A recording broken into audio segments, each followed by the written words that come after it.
ನಾನು 2 ಸತಿ ಹಾಯ್ ಅಂದೆ, ವಿಷಯ ಮಾಡಲಿಲ್ಲ. ಓಹ್ ಥ್ಯಾಂಕ್ಸ್. ಓಹ್ ಇದು ನಮ್ಮ ಕಡೆಯಿಂದ ತಗೊಳ್ಳಿ, ಊದ್ಕೊಳ್ಳಿ. ಯಾವುದಕ್ಕೂ ಸೌಂಡ್ಗಿರಲಿ. ಹೊಸ ಪಿಪಿ. ಪಸೀನ ಅಂದರೆ ಏನು? ಏ ಹಾಗೆಲ್ಲ ಹೇಳೋಕ್ಕಾಗಲ್ಲ, ಬೇಜಾರು ಮಾಡ್ಕೊಬಿಡಿ ಪ್ಲೀಸ್. ಬೇಕಾದರೆ ತಿಥಿ ವಡೆ ಬಗ್ಗೆ ಮಾತಾಡೋಣ. ಅದನ್ನು ನೋಡಿರ್ಬೇಕಲ್ಲ. ನಿಮಗೆ ತಿಥಿ ವಡೆ ಇಷ್ಟಾಗಲ್ಲ ಅಂದರೆ ಸನದೆ ಅಪ್ಪ ಅಂತ ಕರಿತೀನಿ. ಎಷ್ಟಾಗುತ್ತೋ ಅದು ಬೇಜಾರು ಮಾಡ್ಕೊಂಬಿಡಿ. ಒಂದು ಹುಡುಗಿ ಫೋಟೋ ಹಾಕೊಂಡು ತಿಥಿ ವಡೆ ಅಂತ ಹೆಸರಿಟ್ಟಿದ್ದೀರಲ್ಲ, ಸ್ವಲ್ಪನಾದ್ರೂ ಡೀಸೆನ್ಸ್ ಇದೆಯಾ ನಿಮಗೆ? ನಾನು ತುಂಬ ಡೀಸೆಂಟು, ನೀವೇ ಯಾಕೋ ಅರ್ಥ ಮಾಡ್ಕೋತಿಲ್ಲ. ತಿಥಿ ವಡೆ ಅಂದರೆ ಏನು ಎಕ್ಸ್ಪ್ಲೇನ್ ಮಾಡಿ.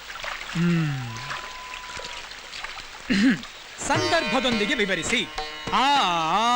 ಕಾಲಗರ್ಭದಲ್ಲಿ ತಿಥಿ ಮತ್ತು ವಡೆ ಇದು ಒಂದು ರೀತಿ ನಿರ್ವಿಕಾರದಲ್ಲಿ ಪ್ರಜ್ವಲಿಸಿದ ಕ್ಷಕಿರಣಗಳು ವಡೆಯ ಒಂದು ಪಾರ್ಶ್ವದಲ್ಲಿ ಬಿದ್ದು ಪ್ರತಿಫಲಿಸಿದ ಪರಿಣಾಮವಾಗಿ ಅದು ನಿಮ್ಮ ಮುಖದ ಮೊಡವೆಯ ಬಣ್ಣದ ಹೋಲಿಕೆಯೊಂದಿಗೆ ತುಟಿಗಳ ಮಂದಹಾಸವಾಗಿ ಪರಿವರ್ತನೆಗೊಂಡು ನಮ್ಮ ಎದೆಯೆಂಬ ಖಾಲಿ ಡಬ್ಬದಲ್ಲಿ ವಿಲೀನಗೊಂಡು ದುರದೃಷ್ಟವಶಾತ್ ಉದ್ದಿನ ಬೇಳೆಯಾಗಿ ವಿಕಸನ ಹೊಂದಿ ತೈಲದಲ್ಲಿ ಬೆಂದು ತಿಥಿವಡೆಯಾಗಿ ರೂಪುಗೊಳ್ಳುತ್ತದೆ.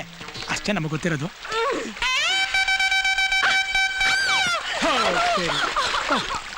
ಏನಿಲ್ಲ ಹೋಗೋಣ.